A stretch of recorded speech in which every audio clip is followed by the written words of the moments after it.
Good afternoon, ladies and gentlemen. Welcome to the White House for your daily briefing. Before I get started, I just wanted to let you know that the President earlier today called Mark Kelly to express his appreciation to Congresswoman Giffords and to thank them both for their patriotism and dedication to the United States. As the President said yesterday in his statement, Congresswoman Giffords embodies the very best of what public service should be. She's universally admired for qualities that transcend party or ideology, a dedication to fairness, a willingness to listen to different ideas, and a tireless commitment to the work of perfecting our union, and he thanks her for her remarkable service. On the call, the President, earlier today, the President discussed the fact that Mark Kelly has been invited to attend the State of the Union and sit in the First Lady's box, and he very much looks forward to having Mr. Kelly there. Separately, I know that something's happening tomorrow you guys might be interested in. I thought I'd mention that I'm not going to get into specific policy proposals because I prefer that you hear them first from the President when he gives his State of the Union address tomorrow evening at 9 p.m. Eastern Standard Time. I will say that in a lot of ways the State of the Union will be a bookend to the President's speech in Kansas last month about the central mission that we have as a country and his focus as President. Building a country and an economy where we reward hard work and responsibility, where everyone does their fair share, and where everyone is held accountable for what they do. The President will build off the themes of that Kansas speech in the State of the Union by laying out a blueprint for an America built to last. The blueprint will be supported by 4 pillars: American manufacturing, American energy, skills for American workers, and American values. The President looks very much forward to the opportunity to speak to the American people tomorrow evening, to provide to the American people his vision for where we need to go, how we should get there as a country, working together to build a stronger economy, a more secure union, and I hope that as many Americans as possible take advantage of the opportunity to hear what he has to say tomorrow night, and I'm sure we'll have more to talk about in the aftermath. As you know, he'll be traveling for the 3 days after the State of the Union, where he will be speaking specifically about those first 3 pillars: American manufacturing, American energy, and skills for American workers. The 4th pillar, American values, is sort of an overlay over the other 3. With that, I'll go to the Associated Press. Thanks, Jay. A couple follow-ups on that topic. Can you give us a sense of where the President is in the drafting of the speech? How many drafts is he going through formal practice rounds yet in the family theater, that kind of thing? There is a draft that I read through this morning, and it's not the first, and it won't be the last, I'm sure. The President has been working very closely with his chief speechwriter and others on his policy teams to refine it, get it ready for tomorrow evening, and I'm sure that process will continue today and tomorrow. I don't have a number of drafts for you, but you know, he thinks this is an important speech, and he looks forward to giving it. Can you explain, given the context of this re-election year, what kind of coordination goes on with the re-election campaign in terms of the themes, messaging rolled out, that kind of thing?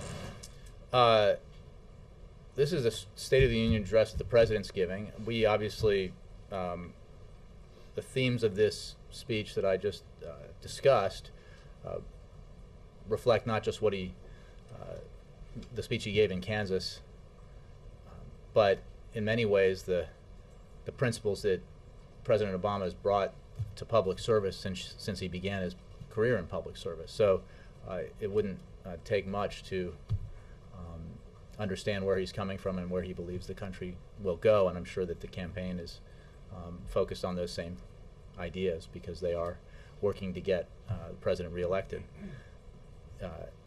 The trips he's making, the 3-day trip he'll be making after the speech, the states he'll visit, these are official events to further elucidate and add detail to the proposals he'll make tomorrow evening. And I think, as I've said before, one option, president knows that one option for Washington, for Congress, and for him is to wait until the election resolves our differences. He rejects that option. He believes that while there will certainly be disagreements and issues to debate in the election, that election is nearly 10 months away, and we cannot afford to waste those 10 months on campaigning alone, that there are things we can and must do to grow the economy, create jobs, ensure that everyone gets a fair shot, and that everyone is held accountable for what they do. That if we all play by the same rules, then we all get ahead together. One last one. There was some news this morning on the housing front, a draft agreement between major banks and the states over foreclosure practices. And one of the upshots of this is intended to be modifying loans for those who are facing foreclosure to make it easier for them to get by. We're just wondering if you have any reaction to that, and if that's the kind of development that you think could play into the State of the Union. Well, I don't have any reaction to that report. The president, as you know, is focused on the issue of housing. This has been had a profound impact on our economy, and the president has worked since he took office to help alleviate the damage that the bursting of the housing bubble has caused to our economy, and to help homeowners refinance their homes, for example, or get forbearance in order to stay in their homes. But I don't have any specific correlation to make between that report and the State of the Union address. Yes, Karen. Thanks, Dave. I wanted to ask a question about Iran. The administration put out a statement a little while ago about the EU sanctions. But in reaction to those sanctions, you had one politician in Iran renewing the threat to close the Strait of Hormuz. That was after the Iranians backed off that threat a few days ago. And I'm just wondering what your assessment of the situation is right now, and are you concerned about the rhetoric heating up again there? Well, I mean, you're citing one report from one politician, as I understand it. Just what I can tell you is that the USS Abraham Lincoln transited through the Strait of Hormuz without incident, as part of our regularly scheduled movements undertaken in accordance with our long-standing commitments to the security and stability of the region. We are focused on holding Iran accountable to ensuring that Iran understands that its stark choice here is to abide by its international obligations with regards to its nuclear program. And if it were to make that decision, then to be welcomed back into the international community. But if it does not, and thus far it has not, to face ever more strict sanctions, including the ones that you noted at the beginning of your question. This process will continue to intensify so that Iran understands fully that the pressure will not let up and the isolation will not stop until they decide to make the right choice, which is to abide by their commitments internationally and to come clean, if you will, on their nuclear aspirations. And back on the State of the Union, I just wanted to ask generally, I know you don't want to talk specifics, but what approach is the President taking in general to the State of the Union? Some states of the Union are laundry lists, others are more thematic. It sounds like this one is thematic. How would you describe the general approach? And then also, it sounds like obviously the main message is going to be about the economy, but how much will he devote to foreign policy? Well, it's a great question, Karen, because I think you will notice in the State of the Union address tomorrow evening similarities to previous State of the Union addresses that this president has given and to the ones that his predecessors have given. There is a tradition to the format that has led to a tradition to a format that has it almost always include both a broad vision and some specific ideas about where we can take the country, things that an administration can do working with Congress or working without Congress to advance policy objectives. And you're right that the economy is the principal theme, but it is not the only subject of the address. Part of giving the State of the Union address is to assess the state of the union of our country, and certainly foreign policy, national security. These are important elements of any assessment of the State of the Union, and the President will offer his insights into that as well. Christy, then Jake. Thanks, Jake. Can you give us any insight into what the President's thinking about the tone he wants to adopt with regard to Congress? I know you've had some conversations back there about how adversarial he wants to come off, how much he wants to leave the door open. You do? Yeah. So I just wonder if you can talk at all about where the President's thinking is on that. Yeah, look, he wants to get things done, and he believes that in spite of the fact that it's an election year, that there are opportunities here to work with Congress and for him to fulfill his responsibilities working with his executive authority and with the power of the presidency to get those things done that matter to the American people.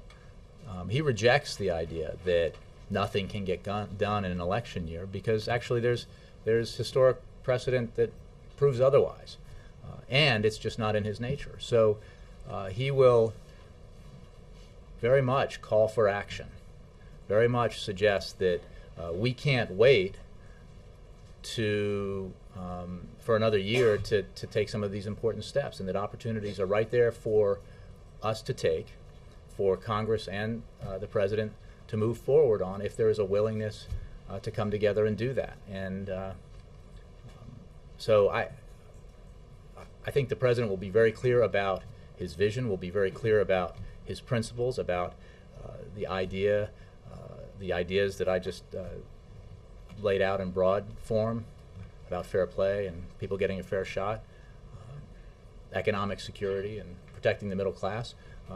But there's ample room within those boundaries for bipartisan cooperation and for getting things done. And he'll make that clear. Has he at this point decided on the action items he wants in the speech, or as he's For the thinking most about part. that tonal, does the discussion of the tone he wants to adopt have to do mainly with wording, or is he thinking about I think there's not a debate about the tone he's going to adopt. I think the tone has been reflected in what I just described to you, and in what you've heard from the President, not just over the past several months, but over the entirety of his career. The specific policy ideas are things that get discussed internally, and decisions are made about what to include and what not to include. But he knows what he's about, and he knows how he wants to present this picture of the state of our union and his vision going forward, and there's no debate about that. And those big pieces are fixed at this point. Sure. Is that right? Jake. Has the President reviewed past State of the Union addresses that he's delivered to look at what proposals he's made that have come to fruition and which have not? Well, I don't know that he has done that in this specific process. He's very aware of the proposals he's made and the initiatives that he's launched as president and the ideas that he put forward as a candidate. He wouldn't take only this opportunity to review where that stands and to decide what requires further action and what new ideas to move on. So I guess the answer is I don't know specifically that he's individually has made that assessment. I think that's an assessment that he makes and others make regularly. And with regards to reviewing previous States of the Union, perhaps his speechwriters have done that, but I don't know that he has. I ask because a number of the items that he brought up last year have not come to fruition, and I'm wondering if he plans on reintroducing them, discussing them again, and why it's been so unsuccessful. Well, I take strong issue with the suggestion that what others have described as historic accomplishments in the first 3 years in office are unsuccessful. I was talking about But- 2011 State of the Union address. But look, I think that any State of the Union address which lays out an agenda has to be ambitious. And if you got through a year and you achieved everything on your list, then you probably didn't aim high enough. So I think this president aims high, and I think that there are absolutely things that remain undone that need to be done, that he will call on all of us to work together to get done in this address and beyond. But there is also a fairly comprehensive list of proposals that have been achieved that I'm sure we'll be discussing as the year goes on. One last thing. A year ago, in addition to the State of the Union, the President delivered a major address in Tucson after the shooting of Gabby Giffords and 6 others. The President called for a new tone. He called for a new era of civility. And I'm wondering, looking back at what has been a very contentious year, if he feels that there's anything he could have done differently. I understand his issues with the opposing party, but if there's anything he himself feels he could have done differently. Differently in what sense? To live up to the words, the call for unity, the call for not demonizing his opponents. Well, I haven't had this discussion with him in the frame that you just provided, but I think, having worked with him through this past year, I think that his efforts to reach out and achieve bipartisanship are pretty notable, and you all have reported on them. He did that from the beginning of 2011 with our the agreement that averted a government shutdown, with his approach to deficit and debt reduction, in which he led his party forward to try to achieve a grand bargain, a compromise that would have been a challenge for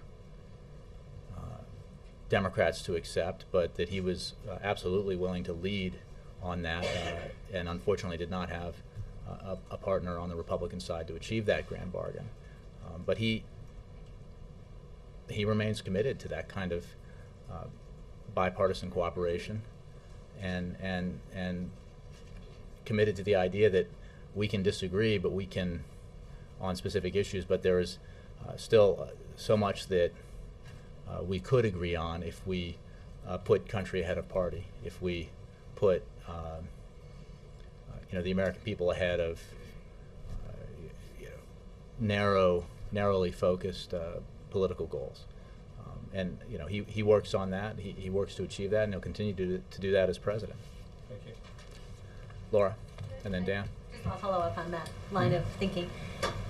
The White House's view about the disappointments of not coming to agreements on the subjects you just mentioned is well known. And my question is, do you think that the tone, at that Tucson speech you talked about civility and the idea that you can discuss your disagreements without anger and without the sort of poison that has marked so much in Washington? Does he believe the last year has been marked by a poisonous tone, or has there been any improvement?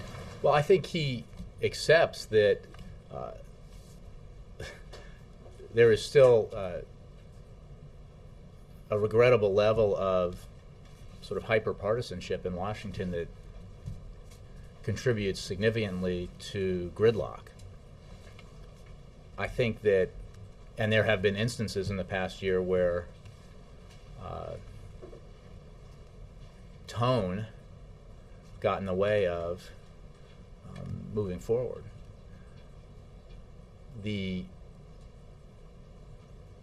But that's not an excuse to stop trying to work together or achieve significant accomplishments for the American people. And his central proposal, if you will, in the discussions with the Speaker of the House and the grand bargain negotiations was that if we do this, we will both come under pressure within our own parties, but together we will have accomplished something significant that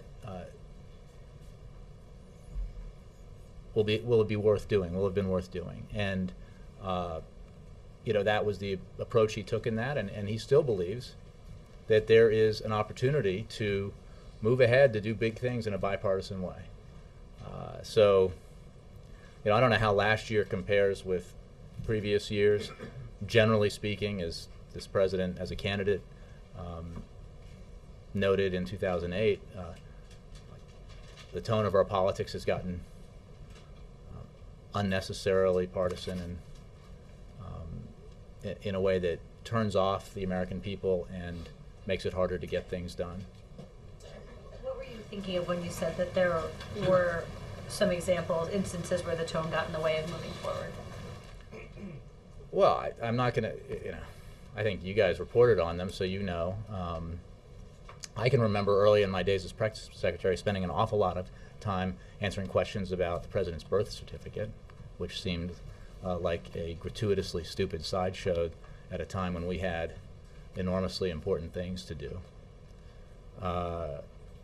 That's just one. But the point is that, we have, our challenges are too big to get dragged down by these kinds of things, and that's what the president believes, and that's what he has believed and spoken about since he got in the business of electoral politics, and it's going to be what he continues to talk about tomorrow night and beyond. Yes, Dan. Thank you. In the president's address tomorrow evening, will he be as equally ambitious as he was in 2011, realizing that a lot of what he lays out there really won't get done? He'll be ambitious. I'll leave it to you to judge. You said he sets this high bar, realizing that a lot of what Well, he my lays point out was there- that that any president, and I think you could make this assessment of most modern presidents' State of the Union addresses, sets an agenda that is ambitious and should be. And that sometimes not everything, even in years of relative harmony, not all of it necessarily will be accomplished. But that doesn't make it, you shouldn't trim your sails because of that. The president will put forward an agenda that he believes is doable, but is obviously ambitious. And he will call on Congress on the things that require legislative action and cooperation between the administration and Congress to work with him, to work together, to get these things done. And, as we've talked about in the past, perhaps there will be an assessment by members of Congress, Republicans in particular, that it is in their interest to do this, not just because it's good policy and good for the country and good for the economy and good for job creation, but also because it might actually help them get reelected in the fall. Because unfortunately, we heard recently, coming out of the House Republican caucus, basically that the agenda is not, as outlined by the leadership, taking them in that direction of cooperation. But when you have 85% disapproval, you might think that cooperation and getting something done is a better approach, especially when an election year is upon us. And what will be the balance between those things that the president plans to do on his own as he lays out this blueprint and those things that will require congressional approval?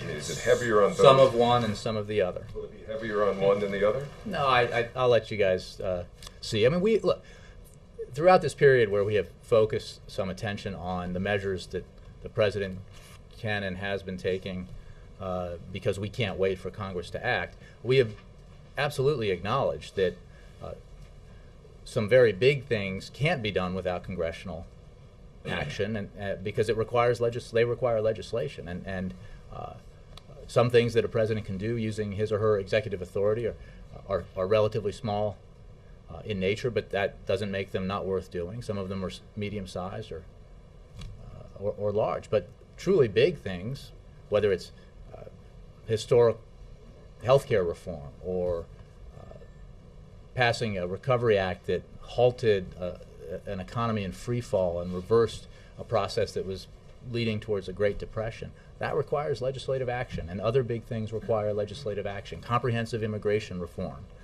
requires legislative action.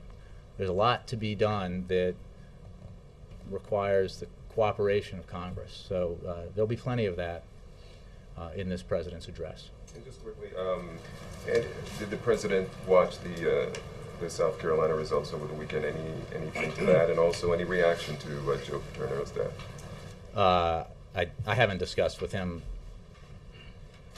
the results in the South Carolina primary, so I don't know. Again, I think my guess is he read about them and didn't watch them, but I don't have a reaction for you on that. And I'll have to. I don't have anything on Joe Paterno's death either at this point. Nora. You just mentioned comprehensive immigration reform. Does the president believe in comprehensive tax reform? Yes. Will he be talking As he about said that? many times. Does he Both believe, corporate and individual. Does he believe in that there should be changes in campaign finance? I will ask you to wait for the speech. Our position on the Citizens United decision has been well described, but I don't have any new proposals or ideas to give to you today. Sometimes the word laundry list is used in a pejorative sense when talking about State of the Unions, but is the President's State of the Union going to include a long list of policy proposals, or would you describe this more as a framework with specifics to be laid out in the future? There will be policy proposals as well as within the context of a framework. Some of the things that he discusses, and I think this is usually the case in a well-conceived State of the Union address, which I believe and hope you will agree with me this is, that there will be more details forthcoming because you don't want to test the American people's patience too much by speaking for 2 hours about arcane policy details, but he will go into some detail. There will be other details forthcoming with regard to some of the policy ideas that he puts forward. But it'll be a substantive speech. This is the President's third State of the Union. He's making it in an election year, but you sort of are pushing back the idea that it's a political speech. But if it's not political, why then did the President choose to offer a preview through his campaign? Well, he did that last year as well. This White House, this administration, this president have, from the beginning, used the new media to reach out to Americans and supporters. Whether it's a political year or not. But last year was an off year, and he did this. And the fact of the matter is, tomorrow night he speaks to the nation at large, and the themes that he discussed in that video will be reflected in the speech. It is very much supporters only. Well, I think every major news organization got it too, but concurrently. So I wouldn't say it was Why didn't you use the White supporters House website only. instead of the campaign website? This is a process that we've employed for a long time here. The speech tomorrow. I mean, you'll probably come back and ask me why I was so heavy on substance and lacking in politics. But it's a serious speech with serious proposals for how to keep this country moving in the right direction. You talked about some of the values that the President has laid out. He did in Kansas. Can I get you to respond to Mitt Romney, who said that the President wants to put, quote, free enterprise on trial, and he wants to divide Americans with the bitter politics of envy? I will simply say, as the President has made clear when he's addressed these broader issues, that, two things. On free enterprise and business. The facts, contrary to what some people charge, are that this president has actually put in fewer new regulations than his Republican predecessor at this point, at less cost and more economic benefit. He has instituted a regulatory look back that is unprecedented and has his administration combing through the regulations of the past, eliminating those that are no longer worth enforcing, and rewriting those that can be made more efficient for American business to grow. He has passed 17 or 18 small business tax cuts. So this president's absolute faith and commitment to the free enterprise system is profound. There's no doubt that we have a disagreement with at least some Republicans, although depending on the survey, not rank and file Republicans, that our tax system needs to be fixed so that billionaires don't pay a lower rate than working class, middle class Americans. That's what the president believes. He believes that we have important responsibilities as a country, commitments that we need to keep to our national security, to educating our kids, to investing in innovation that costs something, to maintaining Medicare and Social Security and Medicaid for our seniors. And that we need to make sure that those programs are strong, that our national security is strong, so that we can continue to be a great nation that dominates the 21st century economically the way it dominated the 20th. And in doing that, we need to decide what's the best way to pay for it, what's the fairest way to do it. And the president believes that it is not fair, inherently not fair, that those who are millionaires and billionaires pay at a lower rate than average Americans who are struggling to get by, especially after a decade where the middle class has been squeezed while the top 1% has seen its wealth grow considerably, and a 3-decade period where the middle class has been under pressure. That's, remember, not just going back to Osawatomie in Kansas, but going back years, that this theme about economic insecurity for the middle class has been is what got this president into politics. So this is a foundational belief for him, and he's happy to have that debate. And he thinks that overwhelmingly the American people share his view that we need to have everyone play by the same rules, whether it's Wall Street or Main Street, and we need to have a tax system that ensures that everyone pays their fair share. Ed, and then Julie. A couple of moments ago, you were talking about Congress, and you mentioned the 85% disapproval, and it, to you, obviously, it's something like that. I can't Right. remember. Fair enough. That it shows that they're in a dismal state right now. There's a Gallup poll out now saying that there's 83% dissatisfaction with the state of the economy for the American people. I get that, as you were just talking to Nora about, inequality in this country has been a foundational principle for the president. But isn't that also a way for you to kind of shift the conversation about inequalities in the economy rather than just the broader state of the economy when the American people are pretty frustrated with it? Well, it's a great question, Ed, and I think that we will be absolutely talking about the state of the economy. Beginning with the president, but all of us. It is a matter of absolute fact that when this president took office, the economy was plummeting, job loss was through the roof, and that since his policies took effect, had the opportunity to be passed by Congress and to take effect, the reverse has happened. 3.2 million private sector jobs created over 22 months, steady economic growth, the salvation of an iconic American industry, the automobile industry, passage of historic healthcare reform that already has millions of Americans up to age 26 getting insurance when they otherwise might not have, already has millions of Americans protected by the provisions within it that allow them to get insurance even if they have pre-existing conditions, already has provided savings in the millions and millions of dollars for seniors in terms of their preventive care and prescription drug benefits. So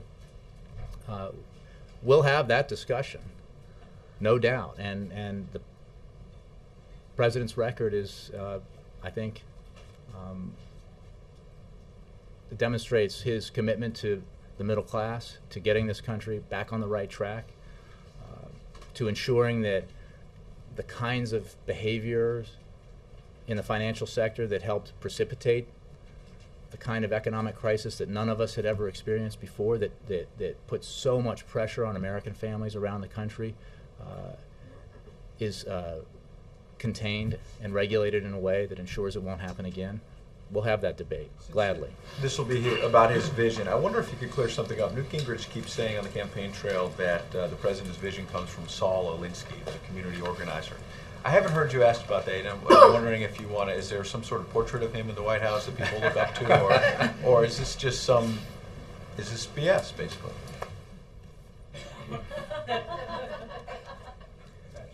Have I said how much fun I had as a reporter covering Congress from 1996 to 1998? There was a certain bombast to it at the time. A lot of colorful things to cover. Look, the president's background as a community organizer is well documented in the president's own books. So his experience in that field obviously contributed to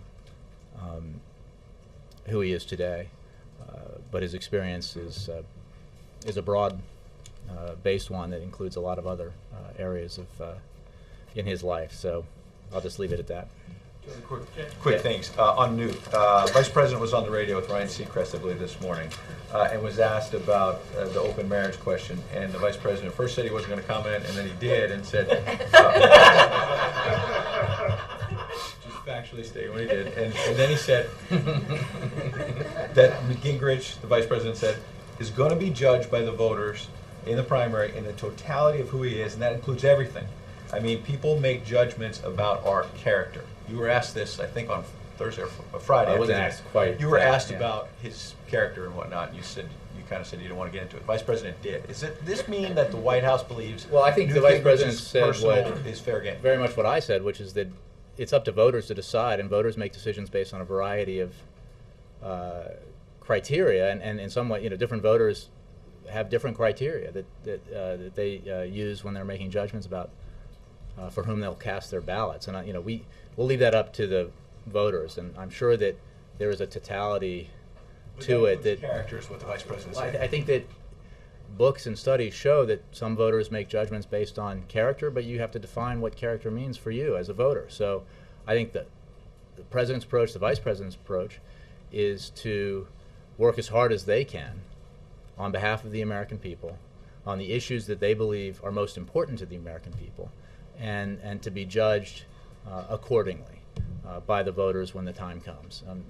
How the Republican primary process sorts itself out is fascinating, no doubt, but it's a process that we don't have any involvement in, and we're just watching from the sidelines. And when a nominee emerges, the president will engage in that debate, and I'm sure the vice president will engage in a debate at the appropriate time with whoever the vice presidential running mate is.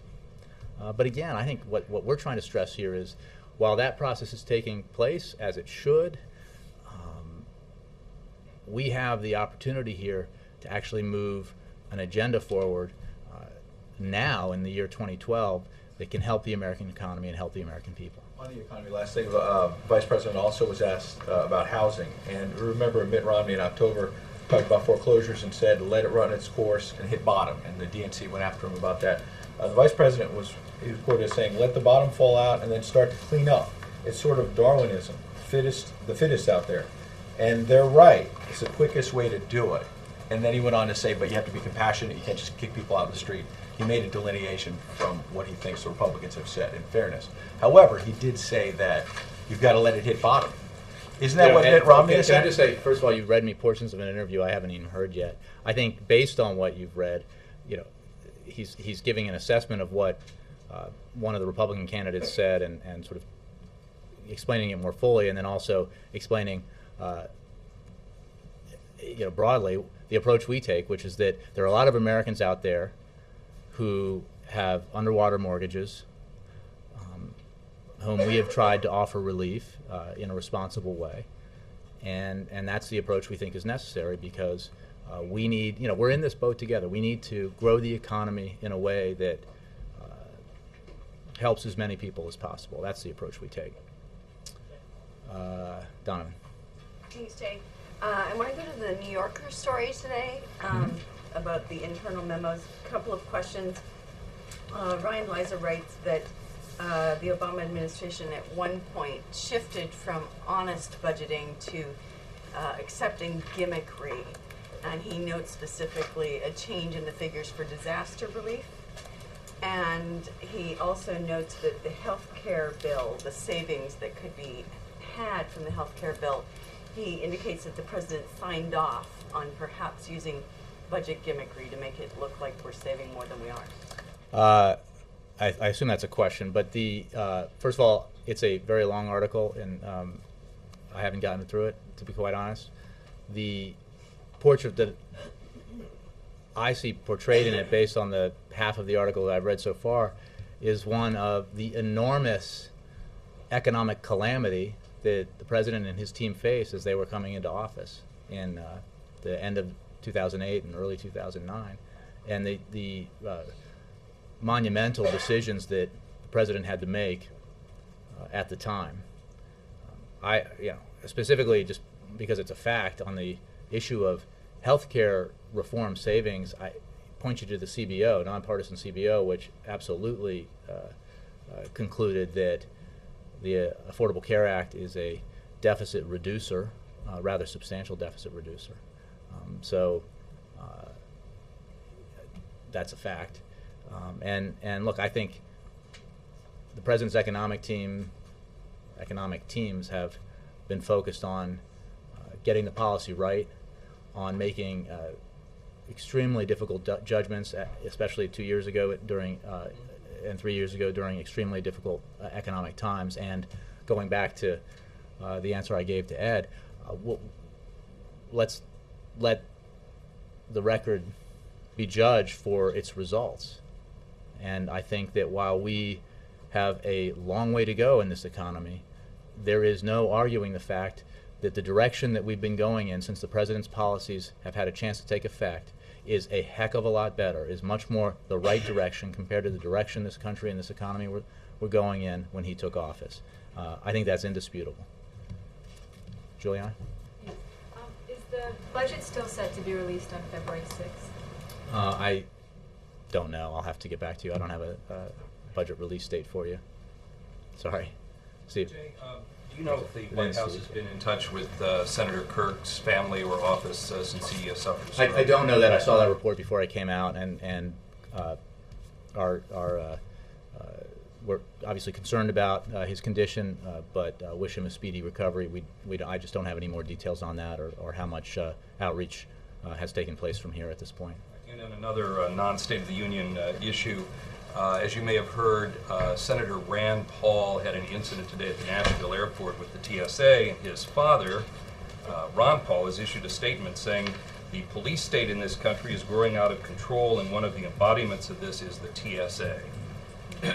Well, what I can tell you is that when an irregularity is found during the TSA screening process, it must be resolved prior to allowing any passenger, to proceed to the secure area of the airport.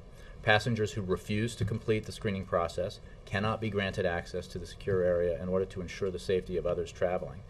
And let's just be clear, the passenger was not detained. The passenger triggered an alarm during routine airport screening but refused to complete the screening process in order to resolve the issue. Passengers, as in this case, who refuse to comply with security procedures are denied access to the secure gate area. In this case, the passenger was escorted out of the screening area by local law enforcement. It's my understanding he is now rebooked and passed through security without incident, and that has resolved itself. So that, for the language from his father. I think it is absolutely essential that we take the necessary actions to ensure that air travel is safe, and I believe that's what TSA is tasked with doing. I don't have a specific response to that statement. I would refer you to TSA for more. Kristen. Jay, thanks. You announced at the top of the briefing that Mark Kelly will be coming to the State of the Union. Can you announce any other guests that will be there? I don't have any other announcements to make at this point on guests in the box. And some reporters have characterized this particular State of the Union not only as the president laying out his vision for 2012, but also for the next 4 years if he were to be reelected. Is that a fair way to characterize this speech? Well, I think that the direction and vision that the president will describe tomorrow night is not limited to the calendar year of 2012. It is, going back to my earlier answers, filled with ideas that he hopes will be acted on in this calendar year. Some that he can do himself or his administration can do, others that he hopes will be acted on with Congress. But the broader vision is about the direction he believes we need to move this country, and that's a project that lasts longer than a year. It's a project that has already he has been engaged in for 3 years, and he hopes to be engaged in for another 5. This is a project that I think he has said, will outlast even 2 terms in the Oval Office as we continue to build and strengthen and renew the American economy in the 21st century. But he believes that this is a pivotal moment, and that the actions that we were able to take in the early months after the economic calamity that befell this country in 2008 were vital to putting the economy on the right track, and that there is more we must do in order to ensure that we have a foundation to our economy that allows security for the middle class, that allows American manufacturing to blossom so that good, well-paying jobs are created here in the United States, and that allows us to pay the necessary attention and make the necessary investments in our education system so that we have continue to have the best educated, most skilled workforce in the world. Thanks. Steve, last one. Thanks. On Yemen, how is the President's support for the right of protest in the Middle East and wider message on the Arab Spring compatible with the decision to allow President Saleh, who was accused of or blamed for the deaths of hundreds of demonstrators, to come to New York for medical treatment? Well, I mean, those are 2 separate things. Our support for the right of protest is unchanged, and the fact of the matter is, as you know, Mr. Saleh's request to travel to the U.S. for medical treatment has been approved, and the purpose of this travel is for medical treatment alone, and we expect that he will stay for a limited time that corresponds to the duration of this treatment. We, at the same time, believe that his absence from Yemen at this critical juncture will help facilitate a transition that completes the end of his rule, helps Yemen, and ultimately has a positive effect on the rights and dignity of the Yemeni people. Our policy focus remains on preventing further instability and keeping that transition on track. So the decision to admit him is an attempt by the United States to improve the conditions running up to the election, not just a medical issue? Well, no, he has been granted a visa to this country solely for medical treatment. His absence from Yemen, we hope, will help facilitate the transition. But that would be true of his absence no matter where he went. The fact is he's been granted a visa to this country for medical treatment. Thank you all very much.